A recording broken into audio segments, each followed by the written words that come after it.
All right, it is time for Power Rankings presented by FanDuel. And typically we do, the teams, but there are only 2 left, of course. 6 days until Super Bowl 59 out in New Orleans with Kansas City and Philadelphia. And we are going to be ranking these Super Bowl starters. This is according to Pete Prisco. Patrick Mahomes, the quarterback of the Kansas City Chiefs, looking to lead his team to a three-peat. He is number 1. We have Saquon Barkley at number 2, Chris Jones at number 3, Jalen Carter, and then Lane Johnson rounding out the top 5. You got to go a little bit farther down the list to see Travis Kelce at number 11. And Jalen Hurts, not even in the top 12, according to Pete Prisco. So we're going to dive into these rankings with Pete and Lige. Jordan Giorgio, Jacqueline D'Agostino here. And Pete, we're starting at the top. Right there you have Patrick Mahomes. He is number 1 for you. It's a no-brainer. Lige, we'll get your take on it in just a moment. But explain to us why you're putting Patrick Mahomes at number 1, because somebody on this desk doesn't agree with you. Well, I know who doesn't, because he called him a game manager, and he's on his way to being... Surprise. I knew the game manager was going to come back. In any finals in the history of the league, NBA, would you ever have taken Michael Jordan and put him at number 2? Obviously not. He's Michael Jordan. Well, Patrick Mahomes is Michael Jordan. Until somebody shows me that he's not the greatest quarterback right now and on his way to being the greatest quarterback of all time, then you got to put him at number 1. So that's why he's number 1. By the way, Mr. Clutch in the playoffs, what is he, 7 for 7 when he needs a touchdown or a field goal at the end of the game to go get it. That's incredible. So that's why he's number 1. He's Jordan. You could have Barkley. You could have Saquon Barkley. You could have Charles Barkley. You could have John Stockton. You could have them all. The funny thing is, Charles Barkley did win that MVP that one year, and it pissed Michael Jordan off. So my thing is, what is the criteria for this? Because me and Pete have done this the last 3 years. Yes, Super Bowl you have. And I felt like the criteria and the goalpost has moved. Because at first it was based off of the totality of your career. No, it's so not. I called Pete earlier today and was like, what's the criteria for this? Is it based off this season and the playoffs? And he said it's this season and in the playoffs.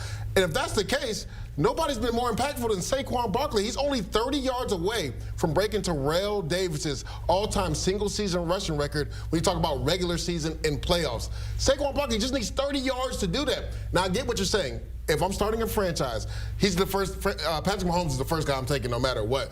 But if it's based off specifically this year and even in the playoffs, because I think Saquon Barkley's averaged like 130 yards per game in the playoffs, it has to be Saquon Barkley number 1. And you just mentioned Terrell Davis is a great example. Terrell Davis was fantastic that year. He was. He wasn't better than his quarterback. I promise you that. John Elway was that guy that made that whole thing go as good as Terrell Davis. Because when Terrell Davis got hurt, what happened? They put somebody else in. They still ran the football. Look, the Eagles' offensive line has been fantastic this year. Great. Yeah. 4.2 per rush for Barkley before he's touched. Think about that. That's incredible. Patrick Mahomes is the best player on this team, and he's the best player in the moment. Until you take him down, anytime I do this list, he's going to be number 1 no matter what.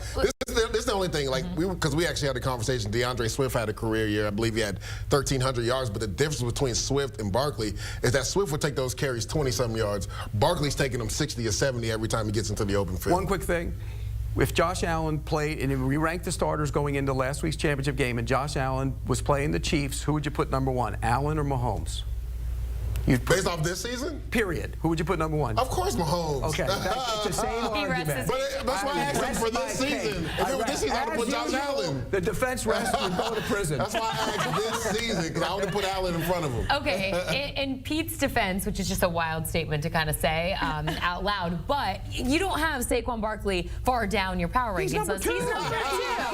Come on, Lige. I'd like to know who besides Lige thinks that Barkley should be number 1. Does anybody think Barkley? Based on the criteria, he should be 1. Well, he is in the MVP conversation, and Patrick Mahomes isn't this season. That's what I'm talking about, Jack. It seems like we need a little bit more delegation from our producer on the criteria here. I don't know. All right, let's go ahead and work through our rankings. Who we got at number 3? Yeah, so number 3, we're going to go back to the Chiefs, because we talked about Saquon, we talked about Patrick Mahomes. We're going to go to the defensive side of the ball. We were talking about an absolute game wrecker and Chris Jones. And he's a little sensitive, too. He's always crying on the sidelines, which I really appreciate about him. I love Chris I don't Jones. understand that. He gets a little too emotional. I like it. I appreciate it. Hey, But he's big locked in. moment. He's locked into the game. He's locked in, and he is number 3. He's a scary dude. But you know what? 3 and 4 is kind of like right now they're It's 3 close. and 4. Yeah. But 4 is going to overtake 3, and that's Jalen Carter. Wow. If in the next year he will be better. And in just 1 year, you think he'll be at that same level? Yes, or I think he's surpass it? close to that level now, Okay. and he's on his way to passing him. And he's been phenomenal. And you know, the one concern with Jalen Carter was, does he do it all the time? Well, that was the concern with Chris Jones. He shows up in the big moment. But the big moment is now, and that's for both these guys. That's why I think they're I have pretty equal. I have 3 and 4. Okay. But Chris Jones gets the edge based on experience. He moves around a lot more. He can do a lot of different things. So I give Chris Jones the edge. The only pushback is we had to see the guy number 5. I actually have him at number 3, Lane Johnson, because he's been a perennial beast. Honestly, thought he should have been the first team All-Pro now. Level with Panay Sewell, but I thought Lane Johnson had a better year than Panay He got my Sewell. vote. He did. I thought he should. I thought so. To me, I think he should have been 3. Don't have an argument between Chris Jones and Jalen Carter. You can flip-flop those guys because they've both been out of this world this year. Okay, well, as Jacqueline mentioned off the top when we saw the full list of the power rankings, Jalen Hurts, not even on this list. Are you in agreement with that? You don't think he should be in the top 5? If it's based off this year in the playoffs, for sure. Okay. He shouldn't be in the top 5. I think he should be around like 11, 12, and I think you had him at 13. 13, so right there. He was banged up a good portion of this season, and then the offense has flowed through Saquon Barkley now. Again, Jalen Hurts is known to be a winner, right? And that's what he does year in or year out. And there's not too many more quarterbacks that I trust in the playoffs because he has the winning pedigree and a winning record to prove it. But when you talk about the rest of these players and the impact they've had at their specific position, I agree with Pete. I think he should be 11, 12, maybe 13. You know, it's not sexy to put offensive linemen in the top 10. Lane Johnson deserved to be there. Lane Johnson and Creed Humphrey's the best center in the NFL. I mean, those guys really make their offenses go, both of them. You see what the Eagles are when Lane Johnson's not there, and Creed Humphrey, line calls, the ability to block in the run game and the pass game, he's so important. And Lane Johnson, who is, what, 34, by the way, saying he's not going to retire after the Super Bowl. Well, so The way he's playing, he don't need to retire. Jalen Hurts, I'm thinking, hey, thank God. Most definitely. All right, let's go ahead and work our way down the rankings. Outside the top 10, at number 11, you have Travis Kelce here. Explain yourself, Pete. Again, I don't think he was the same player all year that he's been in his career. Fair. He flashed in the first game in the playoffs. He was really good. He looked like old Travis Kelce. And then against the Bills, he kind of didn't look like Travis Kelce until he had to make a play. He's great at being able to sit down in the zones, which the Eagles play a lot of zone coverage. It'll be interesting. And that's going to be interesting how they play him because that's what he can do. But I think as is right now, to me, he's not one of the top 10 players in the game. Okay. Yeah, I would agree with that. I think when you talk about Travis Kelce, we thought that he would take a step up in the playoffs. And to Pete's point, in a divisional round, he did that, but not so much versus the Bills. Even when you go back to the Bills in a regular season game, I think he only had 2 catches for 8 yards. So they did a really good job, Bobby Babich and also Sean McDermott, of playing match zone, which means when somebody comes into your zone area, you match them, essentially becomes man coverage, and they stay tight on Travis Kelce. So it'll be interesting. To your point, Vic Fangio, they love to play cover 3, cover 4, a lot of zone coverage. It'll be interesting to see what type of zone coverage they play with Travis Kelce because he is one of the best ever of spotting up in zone coverage. So at number 13, we have Quinyon Mitchell, Defensive Rookie of the Year finalist. And how impressive is it, Lige, that we have a rookie that is this high in the rankings within the top 15 here when we're talking about all of the Super Bowl starters, and there's a ton of experience here. Who'd you vote for, Verse or him? For Verse. Okay. I thought this race should have been closer than what it was. I know people were saying Verse won in the landslide. What Quinyon Mitchell is doing as a rookie is out of this world. I know people will go back to what Sauce Gardner did, Patrick Surtain. What Quinyon Mitchell was doing, nobody could really slow down Scary Terry McLaurin. He did it multiple times this year, essentially in man coverage against that guy. It's been amazing to see not only him, but Cooper DeJean as well. 2 rookies that have really infused some energy and youthfulness into that secondary, which was getting up there in age when you talk about Darius Slay. And even C.J. Gardner-Johnson's played, I think, 7 or 8 years. So what he has done, Quinyon Mitchell, has been out of this world. He's literally been one of the key cogs into why this defense has been essentially the #1 defense the last 10 weeks of the season. They were lost until Mitchell and DeJean started playing really well. They really were. They were lost, and now all of a sudden they can cover anybody, and they do a great job of it. And they've acclimated themselves to what Vic Fangio wants them to do, and it's really changed the way they play. So I think both rookie corners have been outstanding. Mitchell's been a star, and he looks like he's going to have star potential. One thing, he is dinged up a little bit. That's always a concern when you go. 2 weeks though, I think he'll be good. He should be okay. We briefly touched on Jalen Hurts not being in the top 10. You mentioned, Lee J, you don't think he deserves to be in the top 5 on this list, so we find him at 14. Does that make sense to you? Yeah, I would have had him at like 11 or 12. Okay. Just because I think a lot of things that he does, people don't account for. Like some of those big runs that Saquon Barkley had, those were checks at the line of scrimmage where Jalen Hurts got them into the right call. So you got to put that into perspective when you talk about him not having the gaudy passing numbers. I thought he played really well, not only throwing the ball, but running the ball last week. People were concerned with that injury. Could he run the ball? We saw that in the red zone. He scampered in for a 15-yard touchdown. So the book on him this year has been such a run-based offense, right? Where would you rank him on this list? I think 11, 12 area. 14, I'm not mad at. Okay. Would you put him ahead of Mitchell? I would. You would? Because like you always say, the quarterback position. Well, the value is there. No, they're not going to argue that. The value is certainly there. But in terms of the way he played and the way he was great in the Super Bowl the last time. So if he plays like that, he's exactly. We'll rearrange. They'll win the game. If he plays like that this time around. Because that was a better Chiefs team than this team is. It's funny because when we were talking about, the AFC and the NFC championship games, we were ranking the quarterbacks, and a lot of our analysts just had, Jalen Hurts as number 4 out of 4, ranking the quarterbacks out of the 4 we were talking about. Let's go to the Eagles secondary. They're in like the 26 through 29 range, a lot of these guys, and you can see it here. Gardner Johnson, Cooper DeJean, Darius Slay. Pete, are you at all concerned? Should these guys be a little bit higher? No. This is where, you know what I mean? No. Yeah, that's what Logan Ryan was saying. Darius Slay's a Hall of Famer, and the Hall of Very Good is what he is. He's never a Hall of Very Good. He's not a Hall of Famer. He's a good player, and has been a good player. And he started really slowly this year and looked like he was done. The whole team was slow. And then he picked it up. He's come on strong the last couple weeks. He's picked it up over the last, 6, 7 weeks of the season. So I think he's elevated his play. But he started off like he looked like he was done. Those other guys, look, DeJean and those guys, Chauncey Gardner-Johnson, good cover player. Correct. They're good players, but I think this is the spots for them. Okay. Yeah, I agree with Darius Slay being there. It's interesting, too, because I think he's already come out and said he doesn't want to retire after this year. He wants to play one more, but he probably feels like it's not going to be in Philadelphia. So this will be like his last time going out with the Eagles to try to win a Super Bowl. And you're right, Pete, he did struggle in the beginning of the year, but he's been really good, especially on in-breaking routes, getting PBUs this year. He's come on strong. I don't know if he's, drinking ayahuasca or whatever, but he's looked like he's found the fountain of youth the last few weeks. You've been drinking some of that. All right, things about to get crazy in New Orleans for these two. All right, Pete, you're off the hot seat. Why are we not on here? This is kind of crazy. Why are we not on here? You know what? I had to ask you guys. I think graphics producers. You might have to. Don't believe me. Hey, we have full coverage from New Orleans. Our guys will be there. In addition to this amazing crew, Katie Mox, Jonathan Jones, Brian McFadden, and Kyle Long. Our coverage begins February 5th through the entire Super Bowl till February 9th, right here, CBS Sports HQ. Happy Super Bowl week, everybody. Welcome on in. Chris Hassel, Amanda Guerra, and Lige Douzable. Lige ranked his top Super Bowls of all time earlier on CBS Sports. I did. And he actually says that this matchup, Chiefs-Eagles, was the best Super Bowl he ever saw a couple years ago. Were you there in person, or were you watching it on TV? No, so I was there with you guys the whole week, remember? But then I had to go to Stanford. I had to go to Stanford, remember, on that Saturday to do See, this. I meant the actual day work all week. We're going to send you to Connecticut. I meant the day of the Super Bowl, because during Super Bowl day, normally we're all running around like crazy.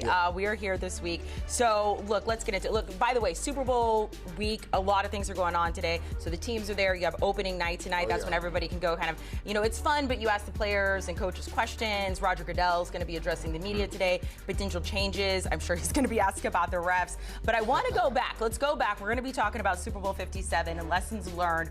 Why was this for you the best Super Bowl? This Super Bowl had you on the edge of your seats, right? The Eagles started off and they scored on their first drive. I think they were up by 10 points going into half, and it was like two heavyweight fighters going back and forth. This game went back and forth, back and forth.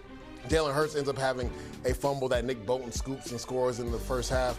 And the only thing that was missing was Jalen Hurts getting the ball at the end, because I thought he was the best player in the Super Bowl. Now, obviously, you can't turn the football over, but when you look at what he did, right, he had 3 rushing touchdowns, over 300 yards passing, and he led the Eagles in rush yards, so he was the best player on the field. Everybody talks about the James Bradbury defensive holding call, which was, by the letter of the law, the right call, but this game was great because it was back and forth the entire time. And you know that is weighing on Jalen Hurts. He was asked, what is your most vivid memory from that year? This is what he had to say. Your most vivid memory of that Super Bowl? Next question. He's got anger. All he's got business. Fire I love in his it. All belly. business. I don't know, Pete. Do you not agree with that statement from Jalen Hurts? It was a fair question, You're making Pete. a weird face, Pete. Well, answer the damn question. Of course there's something you remember from it. I mean, my gosh, is it really? Like I always say, if the worst thing that happens in your life is you lost a football game, then you had a damn good life. Come on, answer the question. That's ridiculous. Give me a break. He'll be Man asked. locked in, Pete. He's locked in. I'm not mad about it. Look, he's going to be asked about it again tonight, I'm pretty sure. So we're going to go lessons learned for the Eagles from that Super Bowl. Try to correct him going into this game. Pete, I'll start with you on this one. We asked you to come up with 2 of them, and this one has to do with putting away the Chiefs early. The Eagles in that Super Bowl, they were up 10 at half.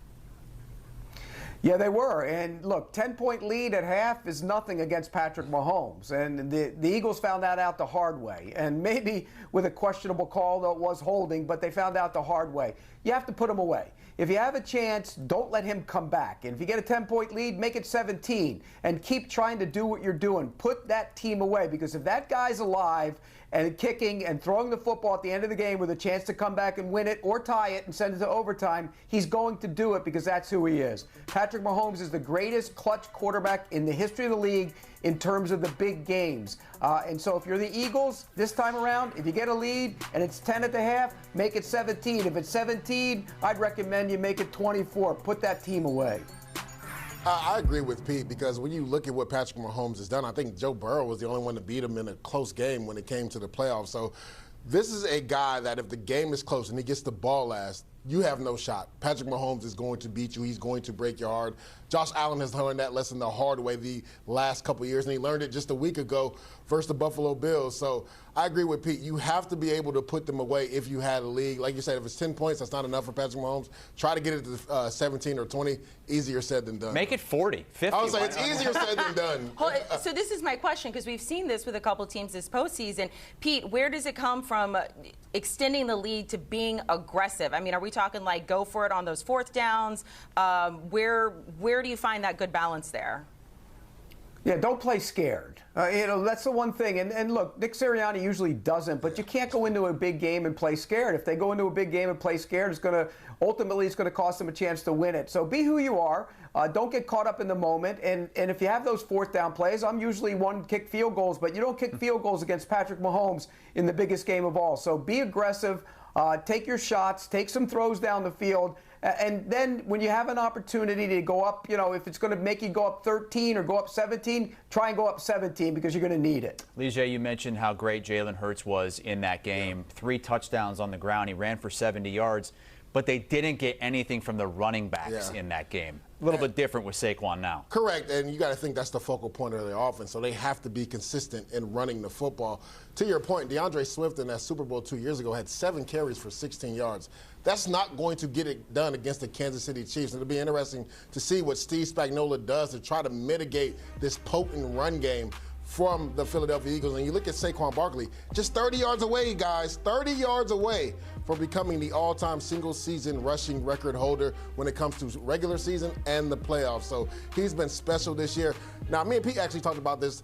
The siding on the field was an issue that game. A lot of players were slipping left and right. I went back and watched that game just over an hour ago. And even the running backs trying to cut and put their foot in the ground was a real struggle. This will be in a dome. It'll be field turf, so that shouldn't be an issue. The Philadelphia Eagles have to be consistent in running the football.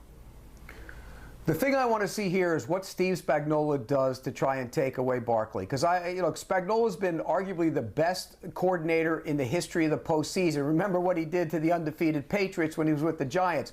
I think there's a chance that he could devise something to try and take away Barkley. You're not going to completely take him away, But I'm talking about limit those big runs. And sometimes maybe you start taking out the legs of the pullers and get creative that way. I do think that that's going to be the focal point, is to take away the ability of him to rip off those big runs. He might get 80 yards, just don't allow him to get 150.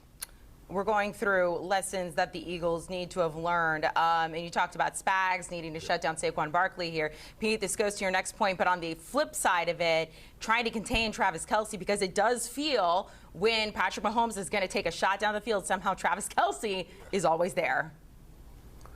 Yeah, and he had 81 yards and a touchdown on 6 catches in the last Super Bowl meeting between these two teams, and you can't allow that to happen. And it's going to be a real challenge for the Eagles. The Eagles play a lot of zone, and, you know, Travis Kelce is arguably the best tight end ever at sitting down in the soft spots and zones, and Mahomes knows that. He leans on that. It's a big part of what they do. So do you change things up? Do you match up with them?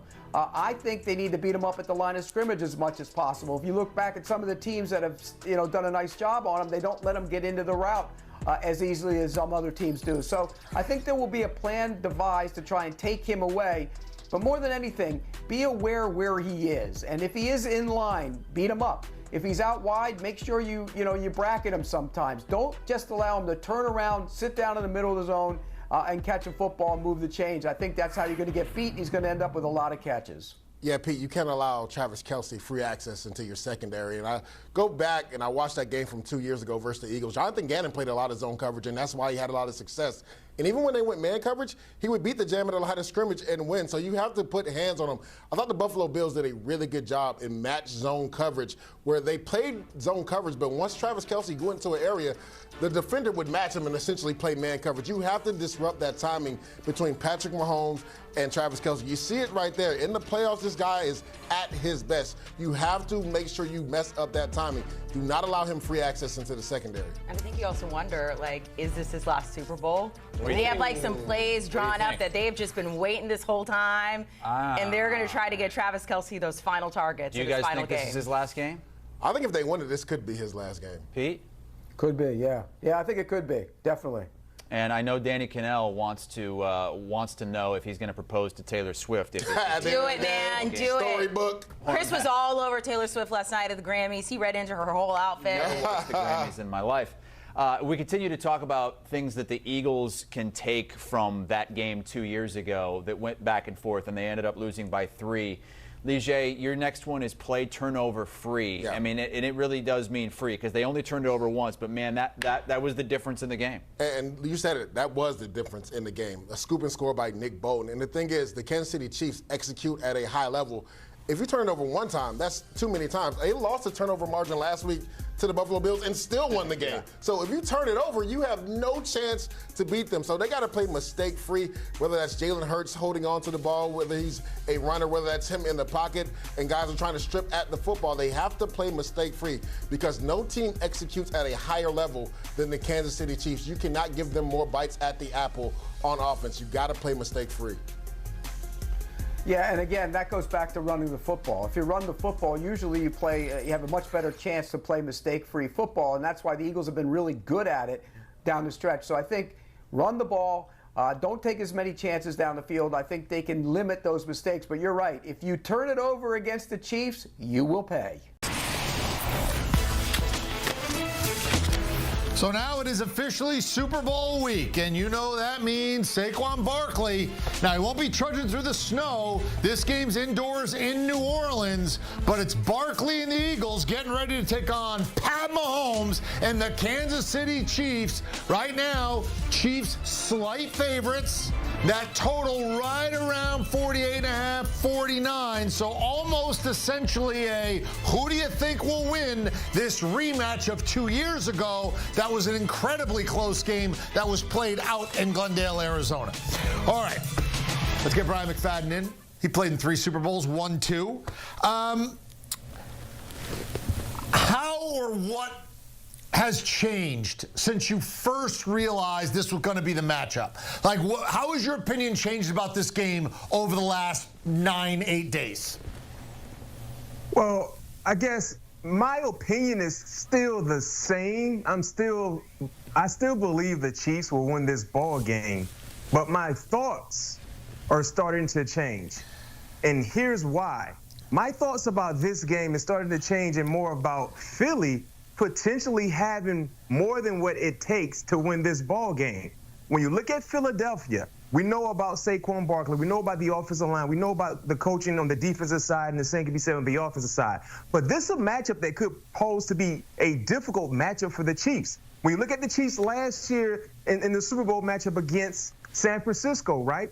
Similarities in terms of the individual skill set. Christian McCaffrey is one of the best running backs in the National Football League. His offensive line was very, very stout, consistent. But Steve Spagnuolo-led defense, they had success against Christian McCaffrey. I mean, he had averaged around 3 yards per tote, roughly around 80 yards on the day. Not winning football for his standard. But when you look at this matchup against this offense, when you look at the offensive line for Philly, I would say, EK, their unit is better in totality from top to bottom than the 49ers offensive line unit. I would say Saquon Barkley is a more explosive runner than Christian McCaffrey in terms of the ability to turn a 5-yard run into a 70-yard run. And the one key nugget and why my thoughts are starting to change a little bit is because of Jalen Hurts. Remember, EK, a year ago, Steve Spagnuolo, the defenders for the Chiefs, they didn't have to worry about Brock Purdy running the football. They didn't have to worry about Brock Purdy being involved in RPO plays and potential becoming a +1 in the running game. In this matchup, you have to account for Jalen Hurts. When you play against Philly, along with Jalen Hurts, it's like preparing for 12 guys instead of 11 because Jalen Hurts can become 2 players in one at any given time. So if their offensive line unit can do what they've done, along with Jalen Hurts being a +1 in the running game, either by QB design running calls or just improvising, that can really put stress on the defenders from the Kansas City Chiefs. And if that happens, they will be in position to do what? Score points. And they're going to have to obviously, if they want to beat Kansas City. I know who the MVP candidates are, right? I mean, it's Mahomes. It could be Kelsey. It could be Saquon. It can be Jalen Hurts. But I always think about who's the most important player, the MIP, right? They're not going to win the MVP in all likelihood, or they're going to be real long shots coming in. But this is the X factor, most important player that if you were going to walk up to him on either team and go, listen, if you play well Sunday, your team's going to win. If you don't, you're not going to win. And you're not going to be in the headline afterwards, but you're the guy that's going to determine if we all get rings or not. Who's the guy? For Philadelphia, it's Cam Jurgens. It's Cam Jurgens, Pro Bowler, outstanding season for Cam Jurgens. The thing I love about him, he's the brains of the operation when you look at the total success for the offensive line. This is an offensive line unit that had 3 Pro Bowlers on the offensive line, Jurgens, Landon Dickerson, and Lane Johnson. But Jurgens is the brains of the operation. When you look at the center-quarterback relationship, it's no different than seeing a pitcher-catcher relationship in baseball. It means a lot for that pitcher to have his best catcher involved so he can be at his best. The same can be said for Jalen Hurts. So when you look at what they do in the running game, calling out blitzes and sliding the line certain directions, that starts and stops with the relationship between Jalen Hurts and Cam Jurgens. And most importantly with Cam Jurgens, when he is in the lineup, now you have Landon Dickerson at his ideal position, which is guard. Remember when he did not start that NFC Championship game, they had to move Landon Dickerson to the center. Of course, he did a pretty good job, but he wasn't at his best because that's not his natural position. When you have Cam Jurgens in that lineup, Landon Dickerson, he can be a Pro Bowl guard, not to mention the continuity that they have in terms of the communication with Cam Jurgens. And oh, by the way, the final nugget with Cam Jurgens, he is that catalyst for the what? The tush push. One of the more unstoppable plays that we've seen in quite some time since Philadelphia has implemented that into their game plan. And when you transition to the Kansas City Chiefs, this is a guy who I love his game. Since entering into the National Football League, he's been a guy who's been very, very impactful, but not saying a lot. His action speaks for him, and that's Trent McDuffie. The reason why I believe he can be a big X factor, a guy who we don't consider to be an MVP caliber player in this game because of his position, but when you look at what he does in terms of the secondary play, right, he's one of the best cover guys they have in the back end. When you play for Kansas City, under Steve Spagnuolo, EK, two things we know for sure. He's going to blitz, and you're going to be in man-to-man situations, right? And when Trent McDuffie has been in those situations, he's balled out. Go back to the Super Bowl last year in Vegas. Remember the big-time PBUs that he came up with in one-on-one situations. He's going to have to do the same thing because 9 times out of 10, he's going to be on a guy like A.J. Brown. And when A.J. Brown gets one-on-one opportunities, guess who's getting the football? A.J. Brown. So if Trent McDuffie can bow his back and play the type of football that we've seen throughout his career, especially this year, it would help the entire defense. Give me the pep talk. Right? You and I'm a member of the Chiefs or I'm a member of the Eagles, and you get to walk in and address the team. It's Monday, right? We got a week to go, and you're like, hey, I've won this game, I've lost this game. Everybody's telling them, look, you can get the ring, they show them a ring, you want this, you want that. But you are a motivational and smart guy. Tell me what you would say to the guys who are now playing, in a lot of cases, maybe in their only Super Bowl, maybe for their last chance to win a Super Bowl, because you never know if you're going to get back. Like Kansas City, maybe they never come back after this. Maybe the Eagles never come back. What's sort of the speech you're going to tell me to get me fired up and focused all week long in a week where I'm already fired up and focused and trying to conserve my energy and be smart? Well, let me take a page out of Bill Cowher's book. I remember my rookie year. Wild card matchup on the road against the Cincinnati Bengals. No one was giving us a shot. Coach Cowher cut the lights off. And he played Phil Collins, In the Air Tonight. And as we listened to the music, a song that we all embrace, he started to speak to us.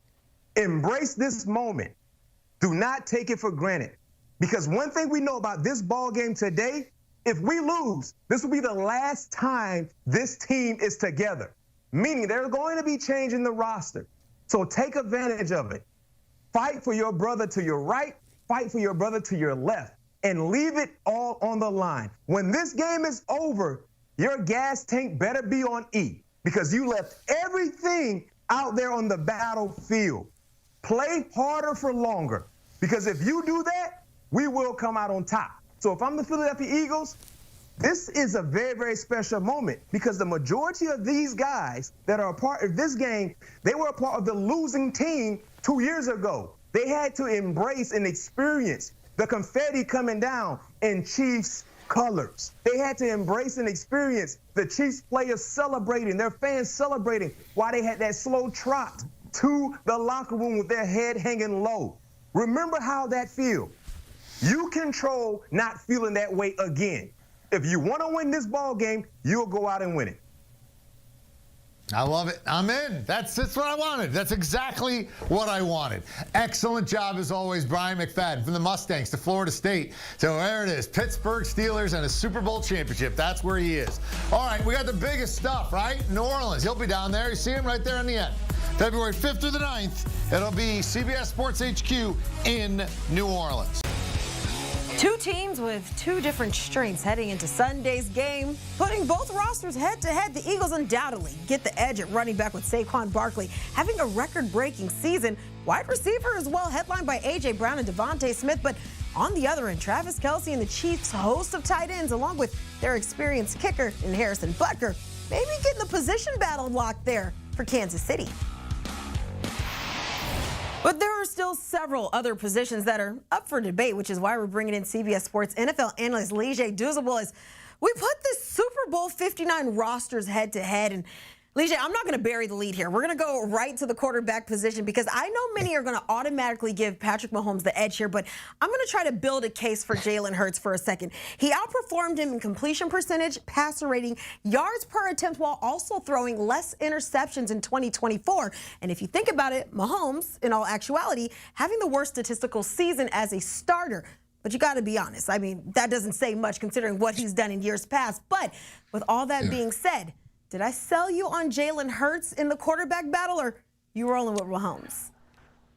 I think to adequately answer that question, Kiana, I would need to know the criteria, and it seems like it's based off specifically this season, right? So you may have tipped the wager scales a little bit, but there's no way you can go against Patrick Mahomes, right? When you look at this, and you know me, I've been very vocal in saying that for a good portion of this year, he's been a game manager, and that's the Patrick Mahomes they needed, right? Because they've been kind of led by their defense for the last year and a half, but he's put on that Superman cape when they needed him to in the playoffs. I mean, just go back to last week. How many fourth down conversions did he use with his legs? How many times in the red zone did he use his legs? I believe he had 2 rushing touchdowns, and he just knows where to go with the football and how to execute at a very high level.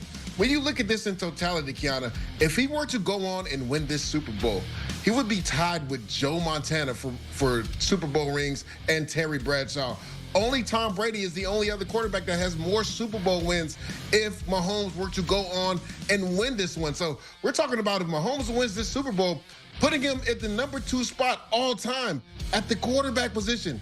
Kiana, he's only been the starter for 7 years in the NFL. So when you look at it in totality, and I know that Jalen Hurts statistically has had a better season than Patrick Mahomes, but when the game is on the line this season or any season, Patrick Mahomes is Mr. Clutch. Yeah, that's a very, very fair argument, and it's very, very hard. He makes it extremely hard to bet against him considering what we've seen in the past. But how about the guys that are protecting the both of them? The Eagles' O-line, they've been superior in the run game. However, Kansas City has a couple of guys that have yielded no sacks this entire season. So who are you giving the edge to there? I'm honestly surprised this one wasn't in the lock category. I'm going with the Philadelphia Eagles. When you look at it, 4 of their 5 starters up front were Pro Bowlers. 2 of their starters were all pros when you talk about Lane Johnson and Jordan Mailata. And Lane Johnson, at 34 years old, is still the best right tackle in football. I know people will say the young buck Penei Sewell is coming for him, but when I watched both of their films this year, Lane Johnson was more dominant. And you talked about what they do in the running game, Kiana. I mean, they had a 2,000-yard rusher.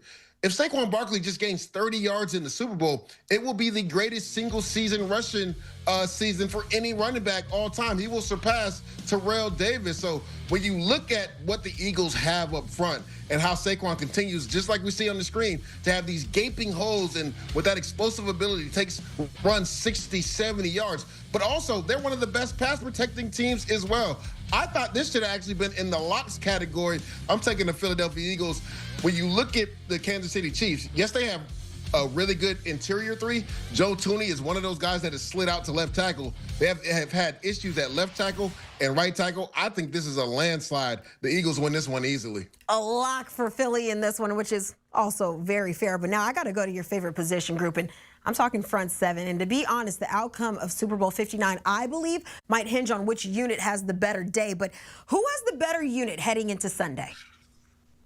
So, Keon, I went back and forth, and this one's a lot closer than people think, but I'm going to give the edge to the Philadelphia Eagles, and I think it's because of what we've seen from Zach Bond this year, right? He was an all-pro for a reason. He's literally solidified this defense for Vic Fangio.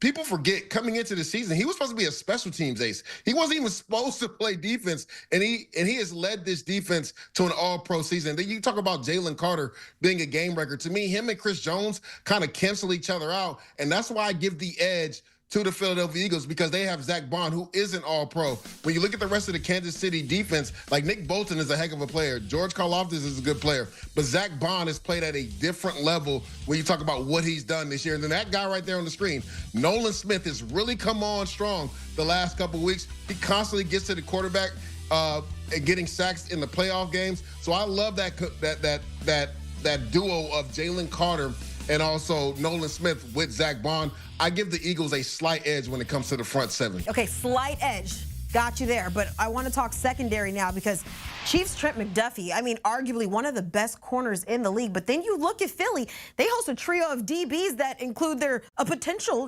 defensive rookie of the year candidate. So now I got to ask you, whose defensive backfield would you give the edge to? And this one's close too, but I give the edge to the Philadelphia Eagles. I love Trent McDuffie, and I honestly think that they've played him out of position, Kiana. To me, his best position is in the slot, but because of the injuries on the outside, and now Jalen Watson is back, they just don't have the depth that they used to have at the cornerback position. Justin Reed is also a really good player, but when you look at that Eagles secondary, Quinyon Mitchell should be in a tight race for Defensive Rookie of the Year. I know people will just go ahead and give that award to Jared Verse, but no. Quinyon Mitchell, Guantanamo Bay, he has literally put people on the island and had them get 0 receptions. He's played at an elite level, and I honestly thought he should have been a Pro Bowler. And that guy on the screen right there, Darius Slay, he's really come on strong. They call him Big Play Slay for a reason. Cooper DeJean has really solidified this secondary. Ever since he started, this defense has taken it to another level. And I also love C.J. Gardner-Johnson being a ball hawk in that secondary. So I give the edge to the Philadelphia Eagles. I love Trent McDuffie, but I think the totality of that secondary gives the Eagles the edge in this category. And I love that graphic that we just had up, just looking at the Eagles' defensive rankings, ranking first or second in the league when you're looking at yards per game, points per game. But now I want to wrap up this conversation. I want to take it a little bit off the field, but kind of still on the field. So I want to talk about the sidelines. Andy Reid, Matt Nagy, Steve Spagnuolo against Nick Sirianni, Kellen Moore, Vic Fangio. Yeah. What side are you taking heading into Sunday if we're looking at the coaching? I mean, it's hard to go against Big Red Andy Reid and what he's done with the Kansas City Chiefs. And then you just throw Spags in there. People forget when he was with the New York Giants, he took down that undefeated team for the New England Patriots. He just finds a way to take away what you want to do. I go back and watch that Super Bowl a few hours ago from 2 years ago between the Kansas City Chiefs and the Philadelphia Eagles, and he mitigated the run game. He made Jalen Hurts try to beat them. Now, Jalen Hurts had a heck of a day, and if not for that fumble, most likely the Philadelphia Eagles win that game because he had over 300 yards passing and led them in rushing. But Spags is going to always take away what you want to do. He always has a trick up his sleeve. I remember last year, he had Trent McDuffie follow Deebo Samuel. Nobody was talking about that pregame because nobody thought it was going to happen. He mitigated Deebo Samuel. So when you talk about the combination of Andy Reid and what he's done, not only with the Kansas City Chiefs, but also going to a Super Bowl with the Philadelphia Eagles, and then Steve Spagnuolo with his experience going to the Super Bowl as a defensive coordinator for the Giants and now as the Kansas City Chiefs, you have to give the edge to Big Red and Spags. Okay, you just had to bring in last year's Super Bowl, didn't you? You just had to bring it up for me. But no, it's absolutely true. You look at what he was able to do even then, and even this year, just how they've been able to just limit some of that offensive output to their opponents. But I just want to let you know, Lige, I've been taking tallies here, and you've given the edge to the Eagles 3 times to 2 for the Chiefs. But I know we didn't talk the entire roster. There's many more elements that come to play, but nonetheless, it's going to be an exciting one. Lige Douzable, as always, we appreciate you stopping by. Thanks so much. The Super Bowl hot takes are far from finished. You can catch many of our top NFL analysts live from the Big Easy starting on Wednesday. We'll have everything you need from the X's and O's, top wagers, and surprise interviews with some of the biggest stars leading up to the game. Watch live right here on CBS Sports HQ.